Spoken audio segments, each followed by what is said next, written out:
욥은 족장시대에 실제로 존재했던 부유한 이방인이었습니다. 족장시대라면 아브라함 시대를 말합니다. 성경은 욥을 동방 사람 중에 가장 훌륭한 사람이었다고 하였습니다. 그는 하나님을 전능하신 하나님으로 알고 하나님을 경외하였으며 악에서 떠난 자로 의인이었습니다. 하지만 그에게는 하나님을 경외하는지에 대한 신앙의 시험이 닥쳤습니다. 하나님이 욥의 신앙을 시험하는 데는 마귀를 이용하였습니다. 그로 말미암아 욥에게 하루아침에 재난이 닥쳤습니다. 그는 자식과 모든 재산을 잃어버렸고 병까지 얻었습니다.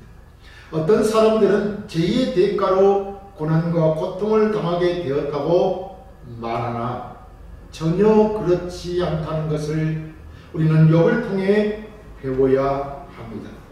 고난이 환난은 우리의 죄와는 상관없이 누구에게나 예의 없이 다가온다는 것입니다. 그가 선이든 악인이든 고난과 환난은 우리의 죄와 상관없이 누구에게나 예의 없이 다가온다는 말씀입니다. 이런 예상치 못한 뜻밖의 재난으로 처참하게 무너져버린 환난과 고통 속에서도 욥은 하나님의 역사를 믿었고 소망을 버리지 않았으며 소망을 가지고 중요한 것은 그 고난을 인내하였다는 것입니다. 우리는 이 세상을 살면서 자신에게 당하는 여러 가지 억울한 일이 있을지라도 인내하는 것을 배워야 합니다. 인내는 곧 사랑에서 비롯되기 때문입니다. 결국 욥은 환난과 고통을 통해 하나님을 더욱 깊이 알 수 있었습니다. 욥에 대한 하나님의 시험의 목적이 바로 이것입니다. 하나님을 더욱 깊이 알게 하는 것입니다. 우리는 하나님을 깊이 알아갈수록 우리의 신앙도 순공 같은 신앙이 된다는 것입니다. 결국 욥은 욥기 42장 5절 6절에 보면 내가 주께 대하여 귀로 듣기만 하였었더니 전에는 귀로 듣기만 했다는 것입니다. 이제는 눈으로 주를 배웠나이다. 그러므로 내가 스스로 하나고 티끌과 제 가운데서 회개하나이다. 하나님이 누구신지를 아는 자는 하나님 앞에 나와 자신의 죄악됨에 대하여 회개하는 것입니다. 하나님을 알면 알수록 우리는 더욱 우리의 부족함과 연약함과 죄됨을 깨닫고 회개하는 것입니다. 욥은 고난을 통해 더욱 정제되고 고귀한 삶의 신앙 인격으로 변화되었던 것입니다. 하나님은 이런 성공 같은 신앙을 기뻐하십니다. 오늘날 이 시대에서도 이렇게 어떤 환경과 상황 속에서도 우리는 하나님 앞에 신실하고 정직하게 살아가므로 하나님의 칭찬과 축복받는 신앙이 되어 살아가야 할 것입니다. 그럼 함께 역경 속에서도 하나님의 신실하심 앞에 정직히 행했던 욥의 성공 같은 신앙이 어떤 신앙인지 살펴보면서 은혜 나누기를 원합니다. 성공 같은 신앙은 첫째, 하나님만 바라보는 신앙입니다. 본문 10절, 11절에 그러나 내가 가는 길을 그가 아시나니 그가 나를 단련하신 후에는 내가 성공같이 되어 나오리라. 내 발이 그의 걸음을 바로 따랐으며 내가 그의 길을 지켜 치우치지 아니하였고 라고 했습니다. 여기 내가 가는 길을 그가 아시나니 라고 했습니다. 이 말씀은 욥이 어렵고 고난의 길에서 하나님만을 바라보았다는 것입니다. 앞서 욥은 23장 8절 9절에서 앞으로 가든 뒤로 가든 그가 아니 계시고 보이지 않는다고 하였습니다. 또 자로나 오너나 쳐다봐도 만나뵐 수 없다고 그랬습니다. 자신이 고통 중에 있을 때, 고난 중에 있을 때 앞으로 가든지 뒤로 가든지 자로 걸어거나 울어보나 하나님이 거기 계시지 않는다는 것입니다. 눈에 보이지 않는다는 것입니다. 그래서 뵐 수가 없었다는 것입니다. 사실 우리가 어려움에 처하고 고통 중에 하나님께 부르짖어도 하나님이 대답이 없을 때가 있다는 것입니다. 바로 그런 상황에서 저 고통과 하나님 가운데서 하나님을 찾으나 도저히 하나님을 만날 수 없다는 암담한 현실을 지금 말하고 있는 것입니다. 이러한 현실, 하나님을 만날 수도 없고 볼 수도 없는 현실 상황이지만 우리가 가는 길을 하나님은 알고 계신다는 것입니다. 그것이 오늘 본문입니다. 우리가 어떠한 어려움과 환난 가운데 있을지라도, 질병 가운데 있을지라도, 어려운 일을 당했을지라도, 진퇴양난에 빠졌을지라도 하나님은 말씀이 없으시지만 우리가 그것을 감당하기를 원하지만 결정적인 순간에 하나님은 나타나실 것입니다. 우리를 지켜보고 계시기 때문입니다. 이러한 사실을 안 욥이 놀라운 신앙 고백을 하고 있는 것입니다. 지금 자신이 처한 극심한 고통 가운데서 아무런 소망도 찾지 못한 채 절망할 수밖에 없습니다. 그러나 욥은 그런 극심한 고통 속에 처하게 하신 하나님께서는 나의 믿음을 단련하고 계시며 이 과정을 통과하고 나면 믿음이 모든 불순물이 제거된 순금같이 되게 하실 것이라고 말하고 있는 것입니다. 그렇다면 하나님께서는 우리가 고난과 고통을 통과하고 난 후 모든 불순물이 제거된 순금 같은 신앙이 되게 하실 것이라는 말이 아니겠습니까?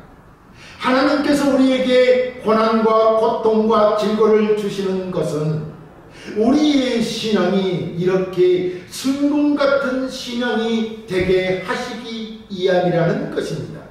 이런 신앙이 있었기에 욥은 오직 하나님만 바라봤습니다. 자르나 우르나 치우치지 않았습니다. 오직 하나님의 말씀을 벗어나거나 딴 길로 즉 오늘로 하면 신앙을 버리고 세상으로 가지 않았다는 것입니다. 그러나 욥은 오직 하나님을 바라보고 앞으로 나갔다는 것입니다. 그래서 욥은 하나님의 걸음을 바로 따랐으며 그의 길을 지켜 치우치지 않았다고 본문이 말하고 있는 것입니다. 욥은 12절에서 내가 그의 입술의 명령을 어기지 아니하고 청한 음식보다도 그의 입의 말씀을 귀히 여겼다라고 말씀하신 것입니다. 그렇습니다. 욥은 아무리 힘들어도 하나님의 말씀을 떠난 적이 없습니다. 제 아무리 필요한 양식이라도 하나님의 말씀보다 중하게 여기지 않았다는 것입니다. 우리는 이 세상의 재물보다 하나님을 더 사랑하고 하나님의 말씀을 더 따라야 한다는 것입니다. 사실 오늘날 우리 믿는 자들의 삶은 어떻습니까? 물질이냐 하나님의 말씀이냐 할 때 이런 결단의 상황에 처할 때라도 우리는 고민 없이 하나님의 말씀을 붙잡는 거룩한 몸부림이 있어야 하는 것입니다. 이런 것이 영적 신앙의 싸움인 것입니다. 우리도 세상을 살다 보면 항상 좋은 때만 있는 것이 아닙니다. 역경이 올 때도 있습니다. 이러한 때 저 어떤 고난과 고통의 상황이 처하게 되더라도 하나님의 말씀에서 벗어나지 말고 오직 하나님만을 바라보고 순수한 우리의 신앙을 지켜야 할 것입니다. 하나님은 우리의 가는 길을 아시며 우리를 단련하신 후에는 순금같이 걸어가고 의로운 백성 되게 하실 것입니다. 우리의 인생의 목적지까지, 우리의 인생의 목적지는 어디입니까? 하나님 나라에서 하나님과 영원토록 사는 것입니다. 바로 하나님께서 천국까지 견인하실 것입니다. 붙잡고 그것으로 인도하실 것입니다. 지금 하나님이 우리와 함께하고 계시며 우리의 길을 그가 아시기에 우리는 넉넉히 고난과 고통을 이겨내고 이 세상에서 하나님만 바라보고 승리하게 하시어 영광의 자리에 반드시 우리가 서게 하실 것입니다. 그러므로 오직 주만 바라보고 세상 안에서 승리의 깃발을 높이 들고 나아가기를 소원합니다. 순금 같은 신앙은 둘째 하나님의 뜻을 이루는 신앙입니다. 본문 13절에 그는 뜻이 일정하시니 누가 능히 돌이키랴. 그의 마음에 하고자 하시는 것이면 그것을 행하시나니 라고 했습니다. 이 말씀은 하나님께서는 그 계획하신 뜻을 결코 변경하시는 분이 아니시라는 것입니다. 하나님이 계획하시고 약속하신 것은 반드시 이 천지가 없어지더라도 지켜진다는 것입니다. 그렇다면 욥이 당하고 있는 이 고난과 고통은 어떻습니까? 하나님의 뜻은 늘 일정하시다고 하였습니다. 욥이 감당해야만 하는 것이 아니겠습니까? 하나님의 뜻은 늘 일정하십니다. 변개됨이 없으십니다. 해전하는 그림자도 없다고 그랬습니다. 하나님의 계획은 그 뜻은 반드시 이루어질 것입니다. 그렇다면 욥을 통해서 하나님이 이루시고자 하는 일은 반드시 이루어질 것입니다. 그러면 욥은 어떻게 해야 돼요? 감당해야만 하는 것이 아니겠습니까? 하나님께서는 욥이 당하는 고난과 고통을 중도에 그만두시지 않는다는 것입니다. 하나님은 욥의 신앙이 순금 같은 신앙이 될 때까지 욥을 그냥 두지 아니하신다는 것입니다. 무슨 말이냐면 욥은 자신이 아무리 무지하다고 할지라도 하나님께서 자신의 고난을 작정하신 것이라면 그 누구도 하나님의 계획을 바꿀 수 없다는 것을 고백을 욥이 하고 있는 것입니다. 그렇습니다. 누가 감히 하나님이 그 마음에 하시고자 하신 일을 바꿀 수 있겠습니까? 그래서 우리가 이 세상의 삶에서 만나는 고난들은 하나님의 주권적인 섭리와 계획 가운데 이루어진 것임을 깨닫고 그 하나님의 계획과 뜻이 무엇인지를 확인하는 깊은 묵상과 믿음의 기도가 필요하다고 할 것입니다. 욥의 신앙도 하나님에 대한 깊은 고민에서 얻어지는 것이 아니겠습니까? 욥이 하나님으로부터 갑절의 복을 받고 신실한 그 순금 같은 신앙을 가졌다면 그것은 분명히 하나님에 대한 깊은 고민에서 얻어졌을 것이라 이런 말입니다. 우리의 믿음이 여기까지 이르러야 비로소 성숙된 신앙, 순금 같은 신앙을 가졌다고 할 것입니다. 사실상 하나님의 계획하고 뜻하신 일을 그 어느 누가 감히 돌이킬 수 있겠습니까? 그러면 우리는 당당히 나에게 닥치는 환난들을 감사함으로 맞이해야 할 것입니다. 분명한 것은 이렇게 당하는 고난에는 하나님의 뜻이 있기 때문입니다. 하나님은 그 뜻을 이룰 때까지 우리에게 이러한 고난과 환난으로 인도하실 것입니다. 그럼 하나님의 뜻은 무엇입니까? 하나님의 뜻은 우리가 하나님을 아는 것입니다. 하나님의 뜻은 우리가 하나님을 아는 것입니다. 욥은 말합니다. 내가 전에는 주께 대하여 귀로 듣기만 하였지만 고난을 통하여 이제 주를 눈으로 배웁니다. 그래서 하나님은 당신 자신을 우리에게 알리시고자 성경에 하나님 자신을 계시하신 것이 아닙니까? 그러면 우리는 성경을 통하여 무엇을 합니까? 하나님이 누구신가를 아는 것입니다. 성경은 하나님을 계시해 준 책, 계시는 감춰졌던 것을 드러내는 것이죠. 우리가 알지 못하는 것을 알게 해주는 책. 다시 말하면 하나님이 누군지를 알지 못했는데 하나님이 누구신지 알게 해주는 책이라 이 말입니다. 그것이 성경인 것입니다. 먼저 요한복음 6장 40절 내가 아버지의 뜻은 아들을 보고 믿는 자마다 영생을 얻는 이것이니 마지막 날엔 내가 이를 다시 살리리라 라고 했습니다. 하나님 아버지의 뜻이 무엇이라고요? 아들을 보고 예수 그리스도를 보고 믿는 자마다 영생을 얻게 하는 것이라는 것입니다. 하나님의 뜻은 예수 그리스도를 믿어 영생을 얻는 길, 구원을 얻는 길입니다. 그럼 영생은 무엇입니까? 그 길이 바로 요한복음 17장 3절에 영생 곧 유일하신 하나님과 그가 보내신 자 예수 그리스도를 아는 것입니다 라고 했습니다. 그렇다면 하나님의 아는 길은 구원하는 영생의 길이며 성령의 충만함으로 거룩한 삶을 사는 것이 아닙니까? 거룩한 삶은 세상과 구별된 삶입니다. 세상과 구별된 삶은 고난을 감당하는 삶인 것입니다. 세상과 구별된 삶을 살아야 하니 세상에서는 우리를 적시하고 직시하고 우리를 괴롭히고 우리를 고난 가운데 쳐넣는 것입니다. 그래서 우리가 믿는 자들이 세상에서 고난을 당할 수밖에 없는 것입니다.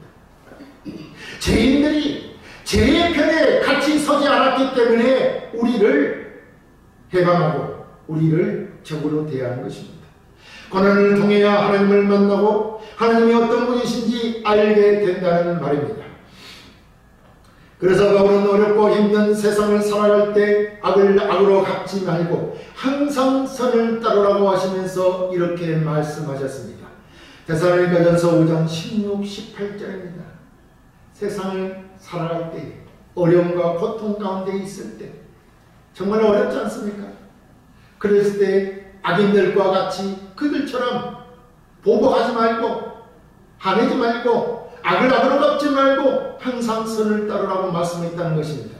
그러면서 하시는 말씀이 항상 기뻐하라, 쉬지 말고 기도하라, 범사에 감사하라, 이것이 그리스도 예수 안에서 너희를 향하신 하나님의 뜻이니라 라고 하신 것입니다. 우리는 이 세상에서 고난과 고통과 역경이 있는 삶을 살 수밖에 없습니다. 하지만 우리가 하나님과 하나님의 뜻을 알고 우리의 인생길이 어디를 향해 가고 있는지 안다면 주님의 뜻을 이루는 삶을 살고 있는 것입니다. 우리가 어디로 가고 있는지를 안다면, 하나님 나라를 향해 가고 있는지를 안다면 그것은 주님의 뜻을 이루는 삶을 살고 있다는 것입니다. 하나님은 내 인생의 길을 붙잡고 주님이 계획하신 곳으로 우리를 데려가고 있다는 것을 알 수 있는 것은 고난을 통해 우리의 신앙이 순금같이 되어야만 가능한 것입니다. 이러한 순금 같은 신앙이 바로 하나님의 뜻을 이루는 신앙인 것입니다. 순금 같은 신앙은 셋째, 하나님만을 경외한 신앙입니다. 본문 15절에 그러므로 내가 그 앞에서 떨며 지각을 얻어 그를 두려워하리라 라고 했습니다. 여기 그를 두려워하리라고 하신 말씀은 바로 하나님을 경외한다는 말입니다. 왜 그렇습니까? 하나님은 의로우시고 거룩하시기 때문에 불의와 죄와 불순종에 대해서는 반드시 심판하시는 분이십니다. 어떻게 심판하십니까? 지옥불로 심판하신다고 그랬습니다. 그래서 욥은 하나님께서 자신에게 고난의 계획을 두셨다면 반드시 이루실 것을 알았던 것입니다. 그래서 욥은 계속되는 고난과 고통의 두려움에 사로잡혀 있던 것입니다. 보십시오. 욥은 16, 17절에 하나님이 나의 마음을 약하게 하시며 전능자가 나를 두렵게 하셨나니 이는 내가 두려워하는 것이 어둠 때문이나 흑암이 내 얼굴을 가렸기 때문이 아니로다 라고 했습니다. 욥은 하나님께서는 나의 마음을 약하게 하셨다고 합니다. 왜냐하면 고통의 늪에서 빠져나가지 못하게 하셨기 때문입니다. 계속해서 끊임없이 고난이 계속되고 있기 때문인 것입니다. 그렇다면 하나님께서는 욥에게 고난의 가정들을 겪도록 작정하셨기 때문에 죽이지도 않으시고 죽음보다 더 견디기 힘든 고통을 계속해서 겪게 하고 계시는 것이 아닙니까? 이에 대한 두려움을 욥은 느끼고 있는 것입니다. 그럼 이것은 하나님이 욥에 대하여 뜻하신 바가 있을 것이라는 암시가 아닙니까? 그 고난을 겪게 하신 이유가 무엇입니까? 우리도 생각하지도 못한 고난과 고통을 겪을 때도 있지 않습니까? 우리 믿음의 조상인 아브라함은 100세에 얻은 독자 이삭을 바치라는 명령을 받았습니다. 도저히 우리 이성으로는 이해할 수 없고 너무도 불합리합니다. 그렇지 않습니까? 그렇게 데려가실 것이면 왜 주셨습니까? 100세나 됐을 때. 다른 것은 다 해도 100세에 얻은 사랑하는 아들을 잡아 죽여 바치는 일은 할 수 없는 것이 아닙니까? 아브라함에게 얼마나 많은 번민과 고민이 있었겠습니까? 이것이 영적이고 정신적인 고통이요 고난인 것입니다. 이런 것이 실적으로 느끼는 감당하기 어려운 고통이라 이런 말입니다. 이는 우리가 잘 알듯이 아브라함의 믿음에 대한 시험이었던 것입니다. 아브라함은 하나님을 두려워했습니다. 불순종했던 하나님이 얼마든지 그의 이 아들을 죽일 수 있습니다. 하나님께 불가능한 일이 있습니까? 그래서 그는 순종하였습니다. 그때 하나님께서는 네가 네 아들 네 독자까지도 내게 아끼지 아니했은즉 내가 이제야 네가 하나님을 경외하는 줄을 아노라 라고 하셨던 것입니다. 하나님은 하나님을 경외하는지 아니하는지에 대한 시험입니다. 이렇게 그의 믿음을 시험해 보시기 위하여 이 땅은 비합리적이고 비논리적으로 보이는 이상한 것을 하도록 우리에게 요구하실 때가 있다는 것입니다. 사실 욥의 고난도 하나님 경외하는지에 대한 시험이었습니다. 여러분, 이러한 하나님의 시험을 받아보신 적이 있습니까? 하나님의 시험은 우리가 감당이 어려운 고난과 고통이 따릅니다. 그때 하나님만 바라보고 하나님의 말씀 앞에 순종하시기 바랍니다. 그럴 때 여러분은 진실로 하나님을 경외하는 자로 인정받게 될 것입니다. 바로 이렇게 하나님을 경외하는 신앙이 순금 같은 신앙입니다. 하나님은 이러한 순금 같은 신앙에 반드시 보답하십니다. 그것이 무엇이었습니까? 복을 주신다는 것이죠. 하나님은 욥을 이런 신앙을 하나님은 갑절의 복으로 갚아주셨습니다. 사랑하는 성도 여러분, 우리의 순금 같은 신앙은 그 믿음의 불순물이 없다는 것입니다. 불순물이 없다는 것은 우리의 믿음, 즉 예수께서 우리를 구원하기 위하여 십자가에 못 박혀 돌아가셨고 부활하시 하늘에 오르시고 다시 재림하실 것을 믿는데 추워도 의심이 없다는 것입니다. 단 1%, 0.001%도 의심이 없다는 것입니다. 반드시 우리를 위해 돌아가신 그분, 우리의 죄를 위해서 돌아가신 그분이 우리의 죄를 해결하시고 우리를 죄에서 구원하시며 새 생명을 허락하셨고 우리를 영생을 얻게 하셨으며 그 예수님께서 하늘에 오르시고 이제는 재림하실 것이라는 것을 단 0.01%의 의심도 없다는 것입니다. 그것이 순금 같은 신앙인 것입니다. 하나님이 약속하신 바는 반드시 이루신다는 것입니다. 하나님만이 그렇게 하십니다. 그러므로 우리는 하나님만을 신앙해야 합니다. 하나님만이 신실하시어 그 뜻대로 이루시는 분이시기 때문입니다. 이러한 순금 같은 신앙을 우리가 가져야 한다는 것입니다. 이것이 하나님의 뜻이고 하나님이 원하시는 바인 것입니다. 순금 같은 신앙이 하나님을 경외하며 그 하나님과 그의 말씀 앞에 온전히 순종하게 되는 것입니다. 하지만 이러한 믿음은 하나님이 하시는 시험, 즉 고난과 고통을 견디어냄으로써 얻게 되는 것입니다. 여러분도 자신의 닥쳐온 시련과 고통을 잘 견디어내고 하나님을 더욱 깊이 알아가는 순금 같은 신앙을 가지시고 하나님의 복이 넘치는 삶을 누리시기를 주의 이름으로 축원합니다.